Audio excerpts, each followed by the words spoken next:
నేను బీసీటీ ఉన్నత పాఠశాలలో 10వ తరగతి చదువుతున్నాను. మా గ్రామం బలిజిపాలెం. మా స్కూల్లో చదువుతో పాటు టైలరింగ్ స్కిల్ని కూడా నేర్పిస్తారు. టైలరింగ్ స్కిల్ అనేది చదువులో కూడా ఒక భాగమే.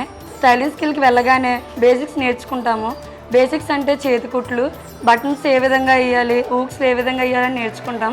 తర్వాత పేపర్ కటింగ్, తర్వాత ఫ్యాబ్రిక్ కటింగ్, ఈ రెండు వచ్చిన తర్వాత క్లాత్ని ఏ రకంగా కుట్టాలని నేర్చుకుంటాం. వీటితో పాటు మేము యూనిఫామ్స్ కూడా కుట్టుకుంటాం. మా యూనిఫామ్స్ కుట్టుకోవడం వల్ల మాకు కొంచెం ఆదాయం వస్తుంది.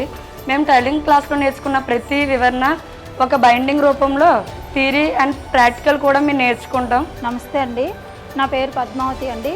నేను బీసీటీ రెసిడెన్షియల్ హై స్కూల్లో టైలరింగ్ టీచర్గా వర్క్ చేస్తున్నాను. పిల్లలకి టైలరింగ్ 6th నుంచి 10th క్లాస్ వరకు నేర్పిస్తాము. అందులో వాళ్ళు బాగా నేర్చుకున్న స్టూడెంట్స్తో మేము కొన్ని ప్రొడక్షన్ కూడా చేస్తామండి.